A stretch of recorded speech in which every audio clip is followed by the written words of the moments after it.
Okay, great. Good afternoon, good morning, and good evening, everybody. It's my pleasure as standing in for Professor Richard Dawson today to welcome you all to this third webinar in our climate change series.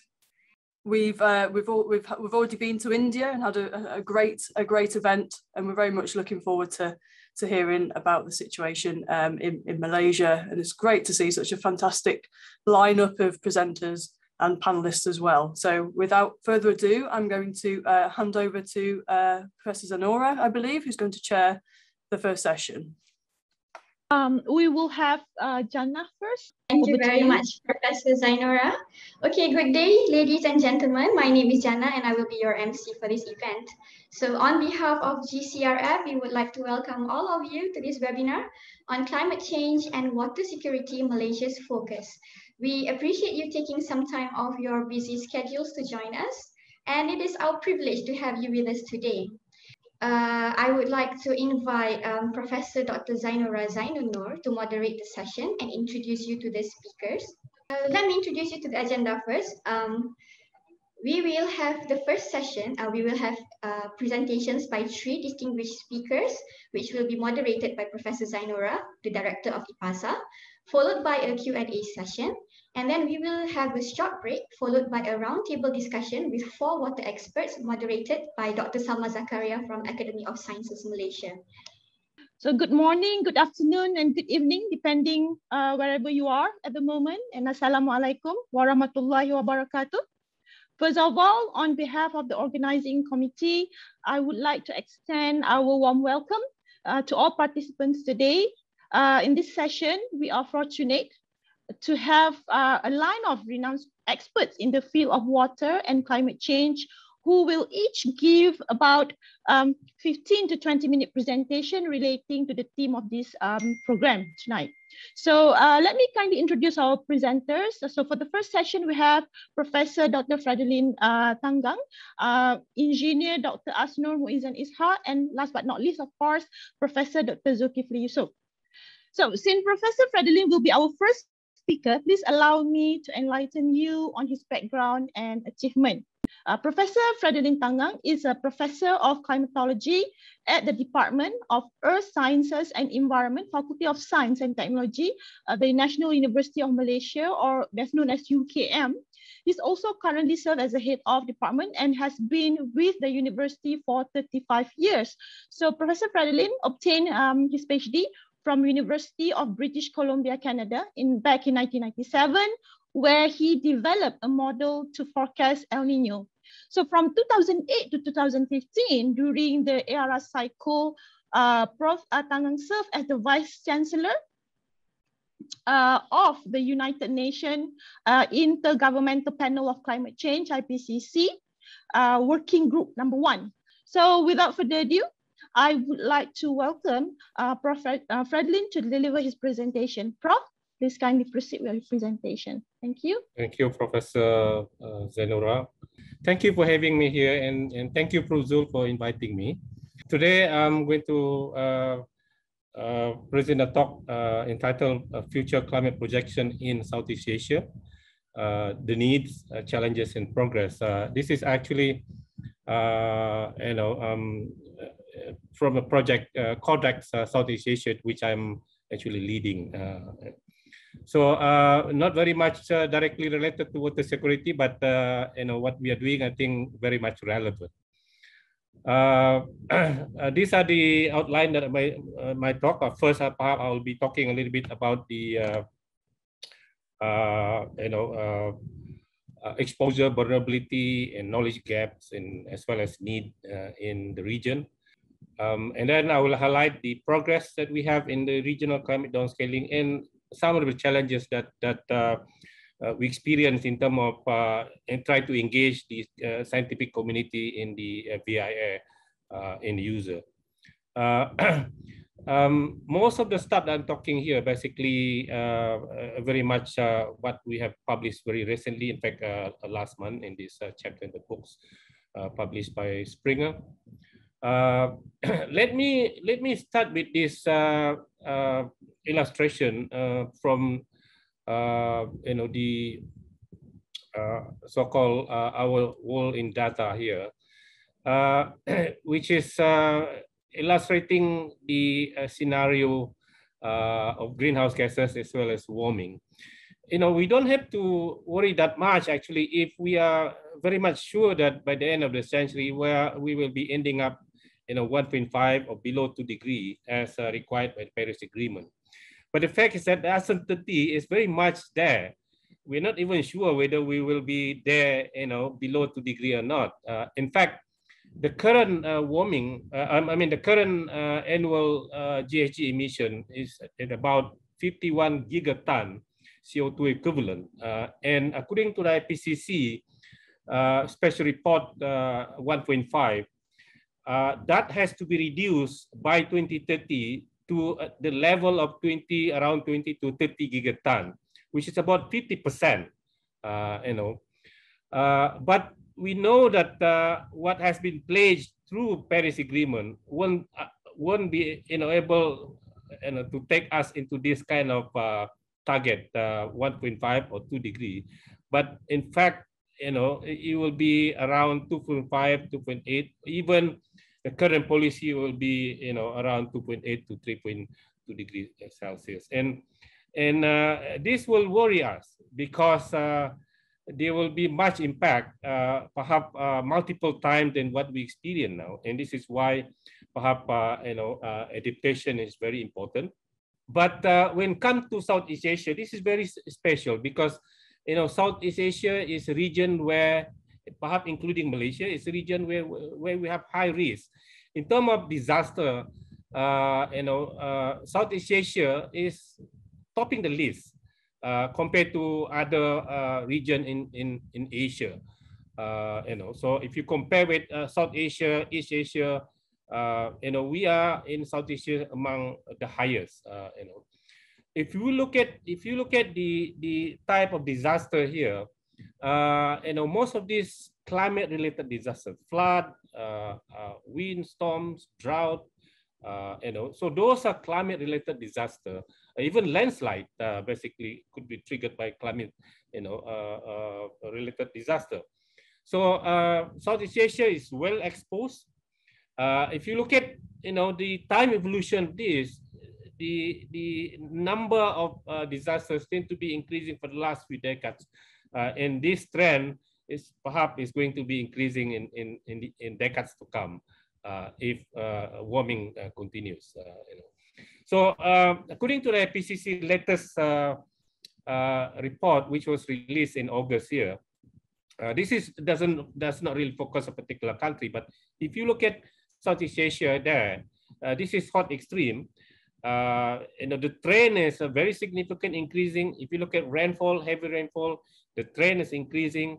You know, and that is, you know, what has been observed. But when come to the you know, what we expect in the future, you know, this is again the slide from the IPCC report AR6 for Working Group 1. As you can see that the this does not again focus on a particular country, not even focusing on a particular region, but we can get some sense here where, you know, as temperature increasing, the likelihood for extreme event would be increasing multiple of times. You know, so perhaps our region will be experiencing that kind of increased likelihood in the future as well as warming continues. You know, so as much as mitigation is needed, although we are not sure where we will end up here, because soon we will have COP26, of course. There will be perhaps you know, new pledges from countries in terms of the NDC, but adaptation is very important. You know, we cannot ignore adaptation, but perhaps we have to equally put emphasis on the adaptation. For Malaysia, of course, you know, previous NDCs, you know, they are committed to reduce 35%. You know, out of those 2005 level by 2030, and another 10% But recently, this has been reviewed. This has been revised, and now we have 45% reduction voluntary by 2030. So this is a good sign. But Malaysia's total emission is considered minute. We have less than 1%, 0.7% to be exact, and that's much less compared with China, for example, which is around 27%, or US around 11 to 12%. Total global emission. So but still per capita, I think Malaysia is considered the highest in the region as well. So we need to mitigate, but adaptation is very important. And Malaysia, of course, recently announced that they are going to establish this so-called National Adaptation Plan. Perhaps that includes water security as well.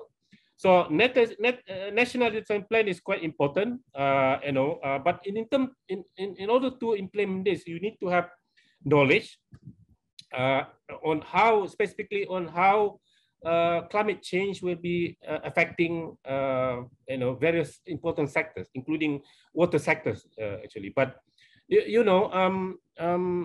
it comes to knowledge on this, it may be vary from region to region or country to countries within the Southeast Asia.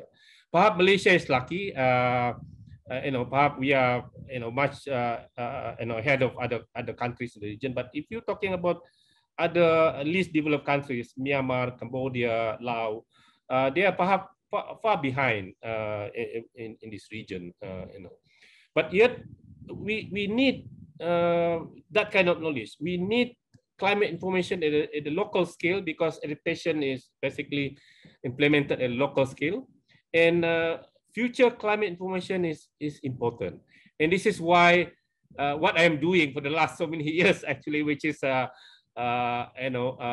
providing regional climate information is very important, and we are basically placing ourselves into this business of providing information to countries in the region. So when it comes to climate information, of course, it has to come from the so-called global climate model. But global climate model, basically the resolution is very coarse, 100 and 300 kilometers. It doesn't see that much of local features. For example, when it comes to land masses here, as you can see in the GCM, this is what it looked like the Southeast Asia region here. You hardly recognize countries, or coastline. But if you're talking about regional climate model, which is a model that you have to nest within the GCM when you downscale it, you can see much better, basically. So so you need this kind of procedure so that you can have refined information at local scale from the GCM. But when talking about running GCM, running RCM, you cannot rely on a single or even one or two only. You have to have many. You have to many models, many GCM, many RCM, as well as a number of emission scenario as well. And this will create, allow you to estimate the uncertainty as well as model spread. But to have many ensemble here members, that will make it this exercise very expensive, and you can't really do it on your own alone. And this is why Codex is relevant actually, because Codex is a platform for players, modeling group, modeling laboratory to work together. And this is what we have implemented in the Southeast Asia Codex, basically. Throughout the globe, we have 14 domains, and this is actually a program under the World Climate Research Program, which is under the World Meteorological Organization. And Codex Southeast Asia basically is a domain that which I coordinated. In fact, I more or less established it because it started with a project funded by APN, but once we got the funding from APN, it was actually streamlined into codecs. So in the phase 1, this is what we managed to downscale. We have about 11 GCM, 7 RCM. Together, we have 14. It sounds like not many, but this is actually reasonable. And just to give an idea, if you have a small lab like our lab, with one member there, you can take half a year or 2 years to run this from like 1950s until 2100. So running this is actually quite expensive. So this is the summary of the progress that we have. We are actually we have completed running the first phase. We have the product. Currently, we are actually further downscaling into 5 kilometers into various subdomain within the region. We are embarking into a new downscaling exercise on a new model, a CMAP6 model. This is going to start January next year. So out of this simulation that we had so far, we advanced the science there. We published many papers. We enhance regional networking, capacity development. In fact, we developed a data portal where this actually facilitate the exchange of data from the modeling group into the user. And the data has been used by BIA community, as well as has been used by 3 countries, Vietnam, Philippines, and the National Assessment. In fact, IPCC also used this for reducing the so-called regional atlas. In the IPCC report, you see something like this. And the source of the data for Southeast Asia actually come from this project. So I don't know how much time I have, about 3 or 4 minutes. Maybe I highlight a little bit about some of the key finding that we have as far as rainfall is concerned in terms of projection. So this is actually the projection according to different century, early century, mid-century, and late century. The signal here, maybe I can just summarize in a few words. During DGF, during the winter monsoon, there tend to be more rainfall into China. But during DGA, June, July, August, southwest monsoon in our region, in our country, tendency to be drying over Indonesia as well as Malaysia.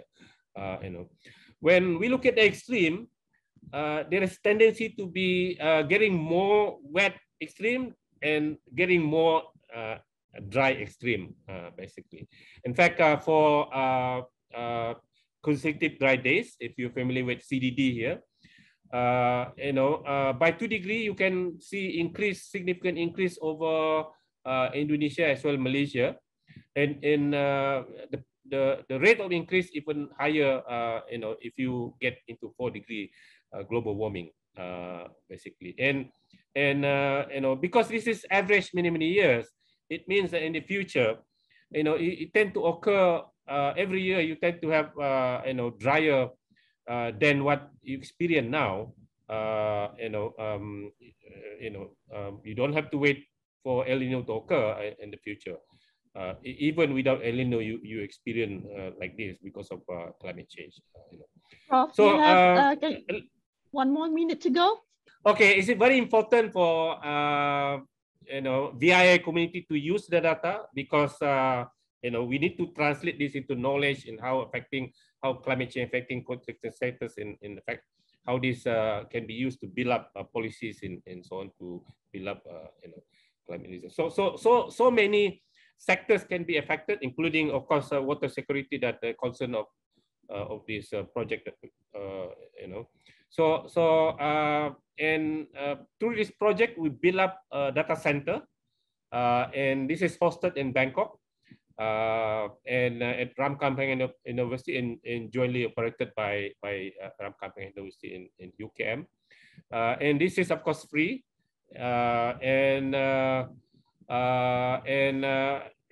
one example of a project that using this project, which I'm leading also under the so-called LRGS funding from the MOHI, where we will be downscaling and looking at the various aspects, including water balance, health, and also socioeconomic impact. In a way, what we're doing, I think, quite significant in ensuring that people will have access to data. Community will have access to the regional climate downscaling. But the challenge here is that how we ensure that this community would use the data. We have workshop, not just like what you're doing here. You have workshop and so on. We're also doing workshop. In fact, we have workshop next month. If you're interested to come and to know more about this project, maybe you can join us in this workshop. So perhaps this is way for community from the modeling side and from the BIA side, which is most of you here, would work together. With that, I think I say thank you. Thank you, Prof. Truly sorry for having to interrupt you in the middle of presentation. Truly sorry. But I think what you're doing is very crucial as we know climate change significantly impact water sector. So our water security highly depend on what the impacts of climate change. So thank you again. So we have our next speaker, which have slightly different background as compared to other speakers. So our next speaker is a practitioner in this field, Engineer Dr. Asnor Muizan Ishak is a subject matter expert for hydrology and water resource division, Department of Irrigation and Drainage, DID Malaysia, and a member of the Malaysia International Hydrological Program, MIHP. He obtained his PhD in hydrometeorology from the University of Bristol, Britain. His expertise include numerical weather prediction, hydrologic forecasting, and water resource modeling. So ladies and gentlemen, please welcome Dr. Asnor. The floor is yours. Thank you very much, Professor Zainura, for introducing myself to our participant in this webinar. So the first slide here, I would like to introduce the main function of our department here, Department of Irrigation and Drainage, which cover the main core business here on the water resource and hydrology management, river basin management, drainage and agriculture irrigation management, flood mitigation management, urban stormwater management, and coastal zone management. So this is the main function core business in our departments in regards of the water resource management. So here I would like to tell you about I'm sharing some slides from the World Resource Institute. As you know that water is a life for everything on the planet. But in this figure, it shows that water stress by, by 2014. So this is the case of the drought events. But I would like to mention is about drought is a global issue. It's not localized issue compared to flooding. Flooding normally is occurring in certain countries only, but drought will be occurring several of countries. For example, if you can see the red color one, the extreme high event, more than 80%, it covers almost countries in Middle East, Arabian countries, something like that. The same thing goes in the Asians, China. It will be occurring several of the countries, not only depends on the certain countries only. So this is what I would like to tell you, that the issue of the drought will be is a global issue. It's not a localized issue. So that I would like to introduce of my outlines presentation today. Definitely, I will talk about my introduction about the rainfall changes and a bit about the water resources. And we can see about something like observed changes in terms of rainfall and water resources in Malaysia. And I would like to promote or introduce some of our tools of management which has been developed in our department itself. So before further, so here some of the global surface temperature has been increased due to increase of greenhouse gases. And I would say that the climate change is expected to be increased from this 2016. You can see that 2016 until 2020, the changes of the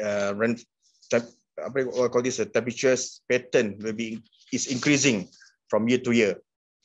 If this pattern will be increasing from year to year, it shows that our precipitation rainfall pattern also will be shifting to driest, and sometimes we'll be shifting into the wettest data, more rainfall and less rainfall.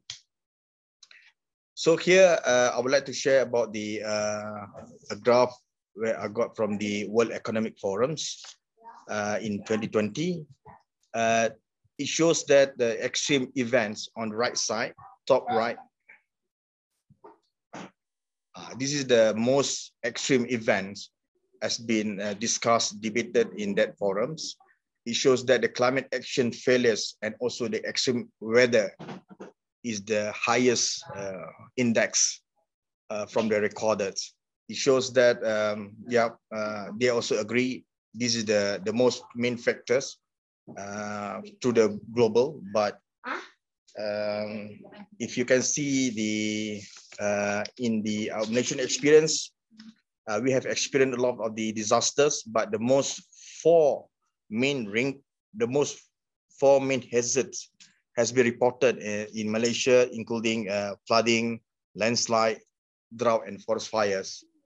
So I would say it's very good agreement between from the World Economic Forums. It shows that the extreme event is the highest index related to the economic output. There will changes of, I would say that the extreme event will cause more economic, cause a lot of losses in terms of economic. Okay, so that's the significance of the figures which I mentioned to you. Therefore, okay, let me straight away to this pattern. As you can see that the changes of the rainfall, I've shown you the changes of temperature from the NASA, and this is the figure from the MMD, our Malaysian Meteorological Departments, show the same pattern as well. Our rainfall event will be is increasing from year to year, from the 2000 series until now, due to the climate change. And also we have studies based on the from this figure, a study from the National Water Resource Balance Study. It shows that the brown color, you can see from the brown color, is a very sensitive area where the northern part of Peninsular Malaysia and also the Sabah side has experienced increase of the interannual variability. And also in the certain area of the interannual variability has doubled, has resulted in the high probability of extreme event, more drought or more floods in this particular event, in this particular area.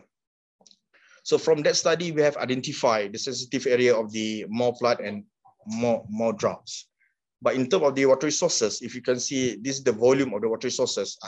We have split it into 3 regions for Peninsular, for Malaysia. From the east side is the Peninsular Malaysia, from west side is the Sarawak and Sabah. Let us focus on the Peninsular Malaysia itself, on the left side here. So the first stop is the reading of our annual rainfall, 2496 millimeter, and we transform into the volume, precipitation, including the evaporation as well. We have transformed into the volume and surface runoff. Our surface runoff, this is recorded based on 2012 record, if I'm not mistaken. That was a national water resource study, 141 BCM has been recorded. And this is our available for use, which has been captured through the dams, water treatment plant, and so on, which 21 BCM, billion cubic meters, while our demand is 13.7. This is at our normal scenarios. This is not included for the El Nino areas. But this slide is based on the El Nino years, which have been affected since 2014, 15, and 16, if I'm not mistaken. Or 15 and 16. This 2 years record is considered El Nino year, which has been mentioned by our expert from MMD. And we found that our rainfall volume has been decreased almost 30%. So it shows that our available for use for the water supply, 14.7 BCM for the Peninsular Malaysia. I would like to focus on the Peninsular Malaysia rather than Sabah and Sarawak, because of the gaps of the available for use, and also the demand very narrow, very close by each other, 14.7 and 13.7 BCM. We left only 1 BCM at the time. So I would say that can we imagine that if this event continuously in the future, much higher, and I'm sure that we will facing a water stress in Peninsular Malaysia. Therefore, I would say that we have to put more resources, more budget, more expertise, more technologies in Peninsular Malaysia due to this kind of situation. So that this is some of the record Too Little Water, which has been recorded in Malaysia from 1990s until 2020 series. From here, you can see that the 2000 series, we have recorded much more event compared to 90 series. So I would say that this is we will facing more and more in the future rather than previously. And this is a record for the flood event. The same thing goes from the drought event just now. If I'm not mistaken, we have recorded almost 869 flood report has been produced due to the flood has been occur in over Malaysia for the year of 2020 and 2021. This is the big challenges for Malaysia currently, how to provide the correct rainfall forecast or flood forecast to the relevant agency or to the public itself. And this is the situation I would like to share in December 2014 and also January 2014 with too much water in northern part of Malaysia. From these figures, I would say that we experienced a lot of damages. We have destroyed a lot of, we have experienced a lot of the economic losses as well, and recorded about 25 people dead at the time. So therefore, from that figures, previous slide, I would say this is the barrier or the future challenges for the water resources itself. For example, as I said, that due to the rising of the temperatures, rising of the rainfall patterns in Malaysia, definitely we will be facing the more flood event in future. And definitely that's in terms of the rainfall patterns, but in terms of the water supply, this is our challenges as well, the non-revenue water, NRW. If I'm not mistaken, our national target at the moment probably up to 20%. I do not know. We are targeting until to what year, but the percentage is we targeted from 35% and now it's 20%. So we hope that we can improve much better in terms of the NRW percentage, because more if you have a very high percentage of NRW, meaning to say that you have very high in terms of the wastage of the water itself. So we have to take care of the water properly so that we can optimize the usage in the future. And also we have high demands, and definitely about the liter per capita, and also the river polluted has been recorded as well in Peninsular Malaysia. We have recorded 2986 rivers in Malaysia, and 189 river basin has been registered in Malaysia. So this is the scenario. And also some state we have experienced very low water tariff. And this is a problem as well, how to maintain, monitor a better water treatment plant in the future due to the very low water tariff. And also we have recorded almost 4,000 per year due to water cuts, either is scheduled or unscheduled. This is recorded from, we got from the water supply, if not mistaken, department. And also we are at the developing country. Definitely we use more water for the agriculture. At the moment, we recorded almost 56% for the water demand for agricultures. And definitely, as I mentioned just now, due to the rising of the temperature, definitely we face more rainfall and less rainfall in certain areas in Malaysia. So these are variables of the vulnerability of the water resources. Similarly, with the challenges as mentioned just now. So due to that particular, a lot of challenges which has been discussed just now. So this is the main four tools of water management has been developed in our department, which are I'll call that the first one is integrated river basin management. This 4 tools management has been developed due to the National Water Resource Policy in 2012, and followed by our National Flood Forecasting and Warning System, NAFAS, and National Water Balance Management System, NAWA itself. And also we are planning to increase numbers of our hydrological station from 3,000. If I'm not mistaken, currently we do have almost 3,000 hydrological station with the telemetric system or without non-telemetric system itself, and siren station or whatever.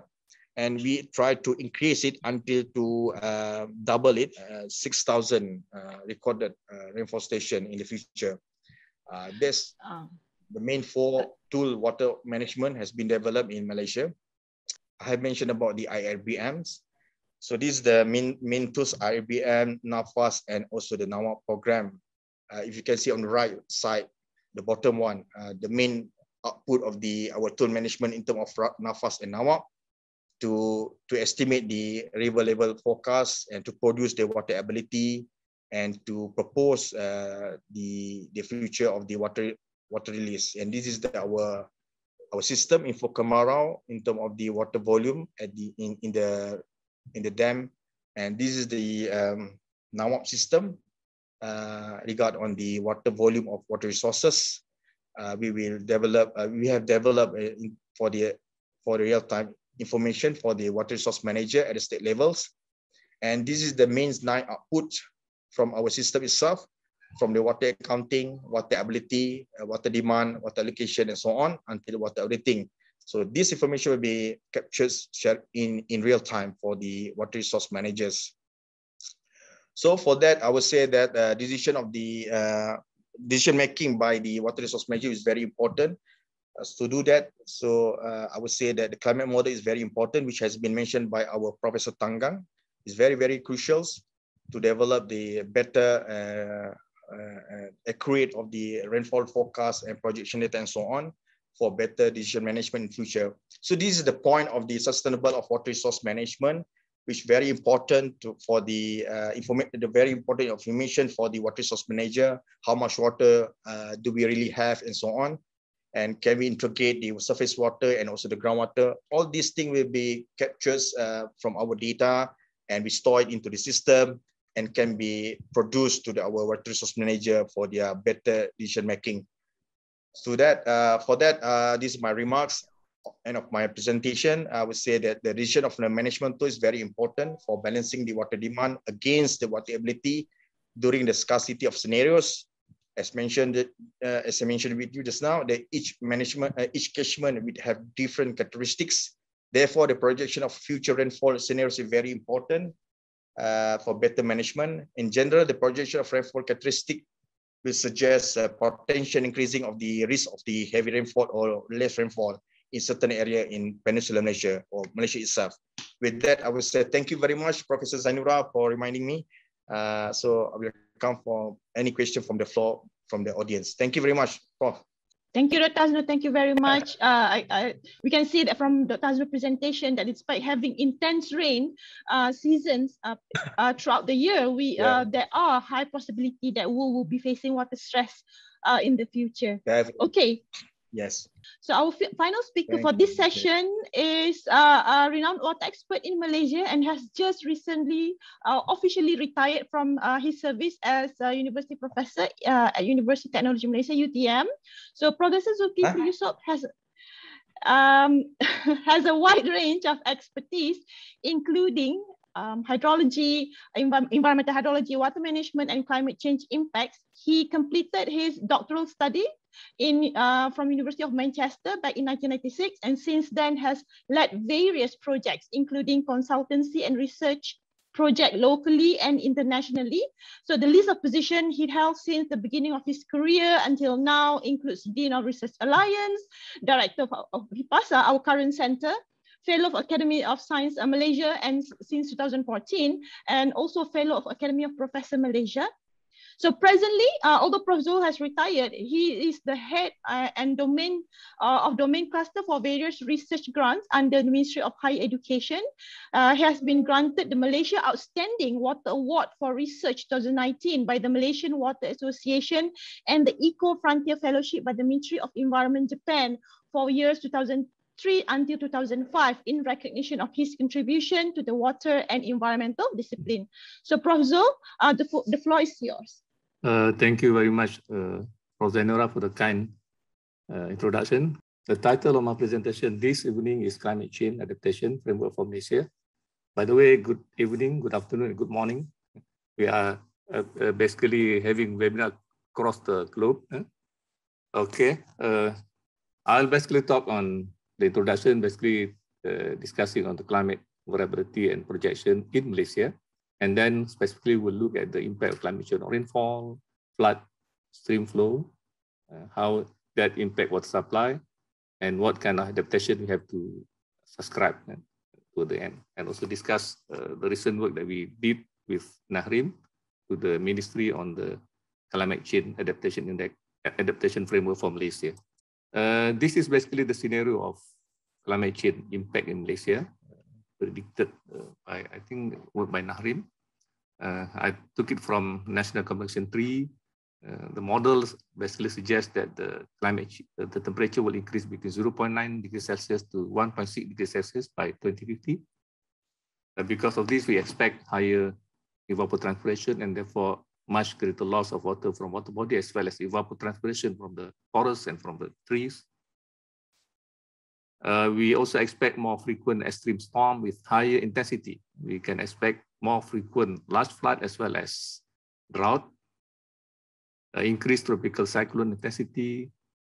Also, the modeling suggests that there will be increase in annual rainfall, not much, between 1 to 5%, but I think that is quite significant in terms of impact on flood. And diminishing low flow, because even though the rainfall tend to increase, but at the same time, there is also decreased rainfall during dry period. So therefore, we can expect low flow will reduce and drought will be more severe in intense. Another very important impact is sea level rise. It's already happening, but with climate change, we expect the rate of increase will be much higher and the impact will be larger. Already, some historical data suggest that the rainfall intensity has increased over the last few years. And very interestingly, there is some difference between the station in the urban area and station outside the urban area. At the top is basically showing the intensity increase for a few stations in Kuala Lumpur from 1990 to 2010. This is work by Lee. But not really for rural station. So basically, this is very important that the urban rainfall will be different from the rural rainfall, possibly because of the high content of aerosol in the atmosphere that facilitate the formation of rainfall nucleus. Work by Nahrim, which I took from NC3, suggests that basically most of the location in Malaysia, we have Peninsular Malaysia, as East Malaysia, Sabah and Sarawak, almost all stations suggest increase in annual rainfall as well as temperature. But in terms of rainfall, the increase is between less than 1% to up to 7%, depending on which RCP we use. But if we look more detailed, if we separate the analysis during different monsoon period, this is another analysis by my student. So basically, if we average all the stations, it's not very clear that there is significant trend in significant increase in the annual rainfall. But when we separate the analysis for north-east monsoon and southwest monsoon, it is even clear that actually the trend is increasing during north-east monsoon, which is actually normally contribute to flood in Malaysia. And on the other hand, there is a tendency that the annual rainfall decrease during the southwest monsoon. This suggests that basically during dry period, we can expect even drier in the future. This is actually the flood-prone area in Malaysia. About 10% of the area is actually flood-prone in Malaysia. That affected almost 5.7 million population. And actually the annual loss associated with flood in Malaysia is about 900 million Malaysian ringgit.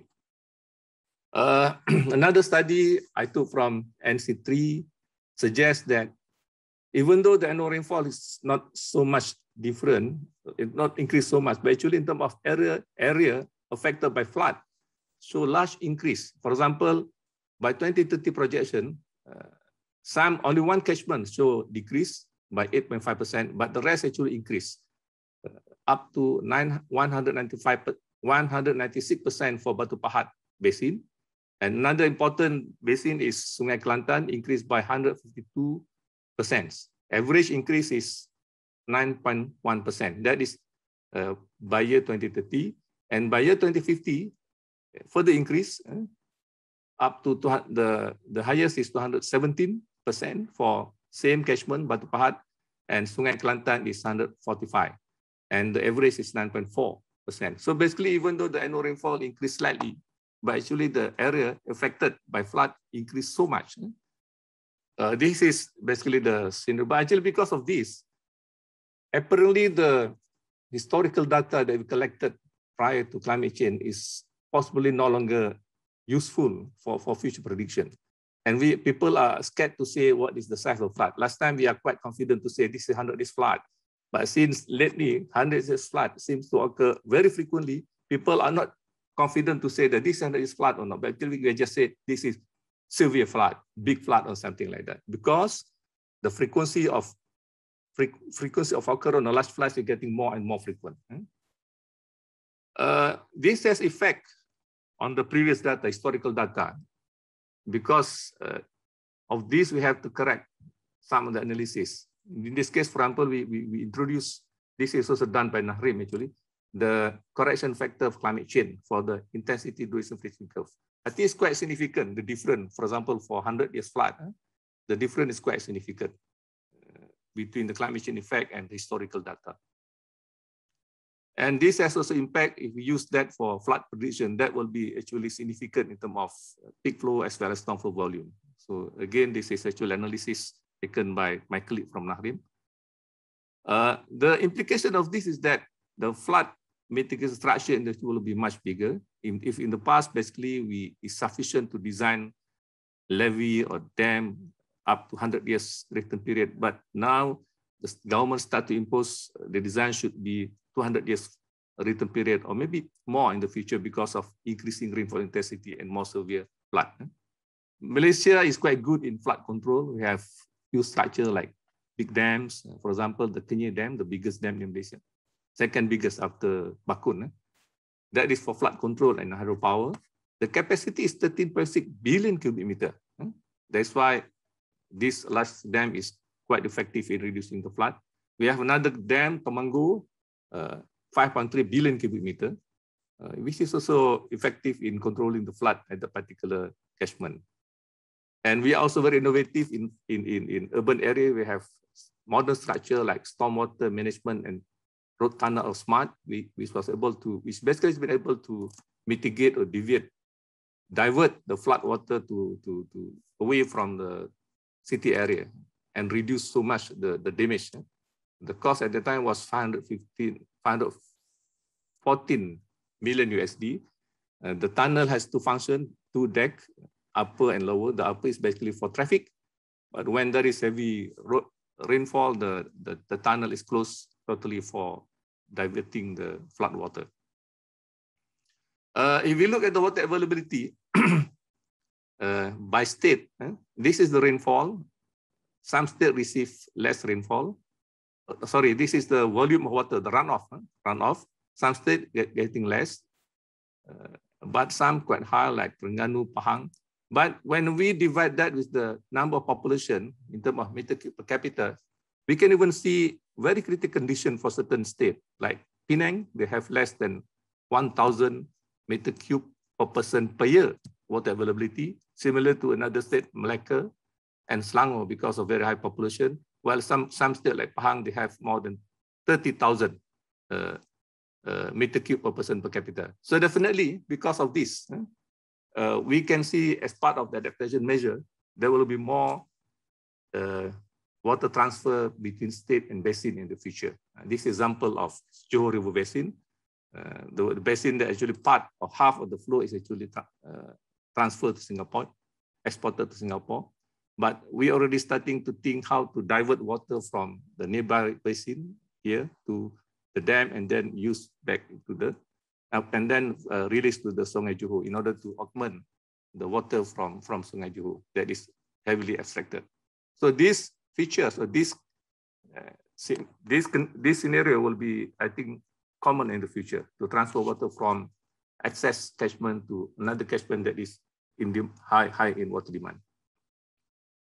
This is another analysis by my student looking at basin, Kelantan River Basin. So we can see that depending on RCP, we will expect some actually increase, some decrease, but I think quite serious condition when we model based on RCP 8.5 for year 2081 to 2100, we can see that a lot of reduction in terms of water yield. So even though the rainfall increased, but actually because the increase is normally happen during the monsoon season, the rainy season become more heavy and more flood, but during the dry season, it is getting less rainfall and cause severe drought, longer severe drought.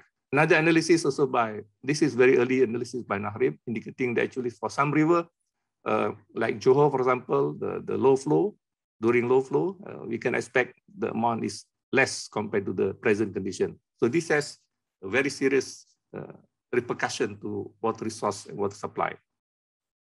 Another issue is on sea level rise, and this is some of the analysis by Akran. There are increase, of course, but the increase is actually getting much bigger now. And we can see that actually the pattern is even more or bigger for areas in East Sabah and East Sabah in the east of Malaysia. So with this, we can expect that actually there will be more saltwater intrusion in the future. And there is more coastal flooding as well in the future. Some of the adaptation we have to use is basically, of course, we have to be more efficient as mentioned by Dr. Asnor.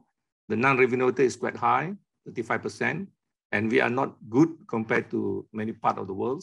So one of the reasons is, of course, all piping and all that need to be replaced. And the cost is not that cheap, actually. In Malaysia, in order to reduce 1% non-revenue water, we need about 1 billion in Malaysia, about 250 billion US dollar. But this has to be done in order to make sure that the resources is managed sustainably. Large-scale rainwater harvesting is also potential, even though it's not that lucrative or rewarding in Malaysia because our tariff is low in Malaysia.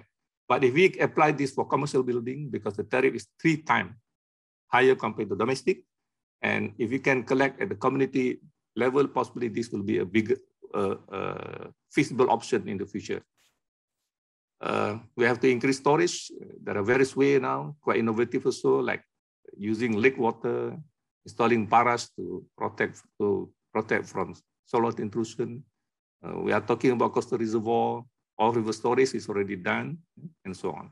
Of course, maybe there is a need to increase the dam capacity as well in the future. Okay, groundwater is another potential resources to be explored. At the moment, we use only 3%, but there is already some indication or suggestion to use up to 20% in order we can minimize crisis during drought as well as when there is water pollution. But we need to really map the resources before we can really plan for groundwater use. Reclaimed water is also very potential. We also need to embark on demand management rather than supply enhancement to reduce the per capita use by various ways. Basically, we prepare the detail of the adaptation measure is actually we prepare this document for CASA together with Nahrim, colleague from Nahrim. So basically for water resources, we include water resources, water service industry, and disaster. So in that report, basically we further divide the section into for water resources, river, sea, reservoir, and so on. And then for water services, water supply, irrigation, power, and fisheries. And for what disaster is flood, drought, water, and pollution. So we basically list what is the knowledge that we have, what is the management tool that we have, including various guidelines, for example, urban stormwater management guideline, and so on. And some of the For example, we have this Nahrim has a database as well as system to actually analyze the data and predict future rainfall, future flood, future drought, and so on. So basically, there are various adaptation measures, which include knowledge management as well as the implementation, like FORAS, for example, and interbasin water transfer. Similarly, another aspect is we also talk on, discuss on the low flow condition, and look also what is the adaptation measure for flood. The ID, for example, has completed 70 flood mitigation projects, and actually the budget for flood mitigation is very high in Malaysia. I think at least 1 or 2 billion per year is actually spent in the past for flood mitigation, and still going on. So basically, we are quite good in, because our rainfall is very high. So I think we are quite good in flood mitigation. So with that, I would like to conclude my presentation by saying that actually climate change is already happening, already modifying the hydrometeorological data. Historical hydrometeorological data may no longer valid and need adjustment using tools like climate change correction factor in the IDF. And even the structure possibly is no longer effective in dealing with future flood as well as future drought.